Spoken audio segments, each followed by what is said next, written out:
Pero anong feeling nga na Na-cast ka. nandito ka pa rin muna Well, sa it's showbiz? nice to be back in show business, di ba? Siyempre, mahirap na magtagal dito sa mundong ito dahil parating madaming bago, madaming magandang muka.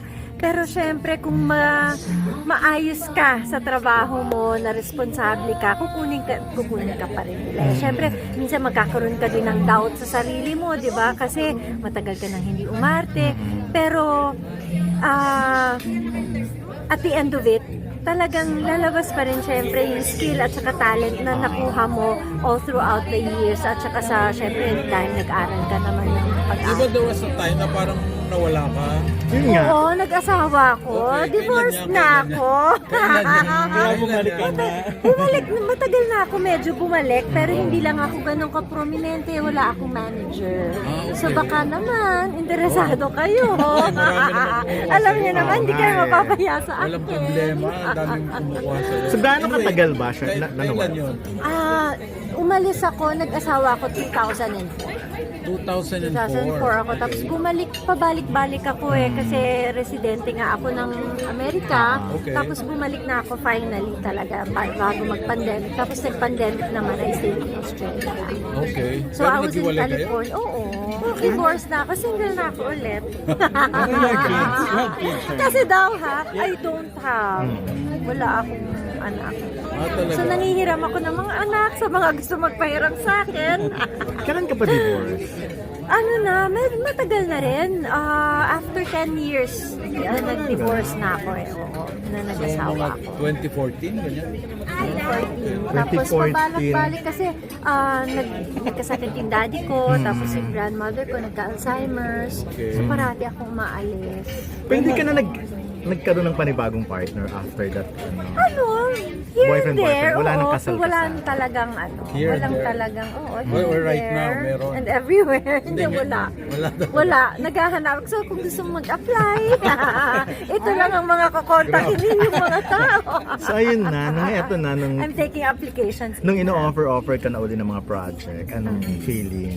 Siyempre exciting kasi parang language ang pag-arte it needs practice. You always have to hone your craft. You're never satisfied. Hanggang ngayon, hindi ako satisfied sa trabahong ginagawa ko, di ba? Talaga? You never... Gusto mo ba ng I mas? don't- Oo, siyempre, parang lahat ng factors comes into play, no? Pag umaarte ka, syempre yung matagal ka hindi umarte, yung mga kasama mo sa pag-arte, at saka yung character mismo. So everything's all exciting. Kahit gaano ka nakatagal sa showbiz or umaarte, whether it's a play or movies or TV, lahat madaming factors that's brought in na it's always fresh. It's always fresh and it's always exciting. when At was the saka last kailangan time mo yung kabang yun. When was the last time you act? Yung project mo? Well, I did incognito but they were short stints Puro mga konti-konti lang, guest lang, MMK, ganyan. So, hopefully, just like Esperanza from of course ABS-CBN, yun na yung naging anchor ko sa industriya, no, at saka sa pag-arte, yun na talagang nag-develop sa akin sa pagiging artista. Na syempre talagang very thankful ako dahil ABS-CBN talaga ang nag-groom sa akin. Pero ano nga yung last movie mo na Last movie na sexy. Ang tagal. Oo, ang tagal mo nun eh. Matagal na. Parang, yung tatlo magkasalo namin, ang Lina Films, yung Nena, yung naging yun yung naging launching movie ko. Mga lang ako, 1 year and a half lang ako na talagang nasa movies, nag-sexy. Tapos, Esperanza na, yung regular. So, ilang taon din yung soap opera na yun ang Esperanza. Noong araw kasi, pag soap opera, taon nang bibilangin mo 5 years or So, yun, nagdire-diretso na akong TV kasi medyo naging masyadong risque na yung yung movie industry noon So, dahil, yeah. Pero ngayon ba nanibago ka sa paggawa ng mga Lalo teleserye? na mga bagong artista. Yes and no, kasi noon kasi ubivan di ba? So pitik-pitik ang ano, so iba yung galaw sa camera. Parang movie style na ngayon eh. So nag-develop yan from noon na telesine na parang movies na cut na hanggang umaga na. So ngayon bumalik tayo sa pagiging parang pelikula din kasi magpapalit ka rin ng lente. So, ilang takes ka rin, hindi na dire-diretso. Noon kasi kami, talagang 10 tuhog ginagawa namin. Pag sila, Direk Chitoronio yan, di ba? Sila Direk Joe Lamang. Dire-diretso yung mga eksena na minsan parang ika-cut lang tapos another scene na para same setup because nga madami kayong eksena ginagawa sa isang araw. Minsan 40 scenes in a day, tatapusin mo yun hanggang kinabukasan. Ganun noon yung mga ano namin, yung mga trabaho namin.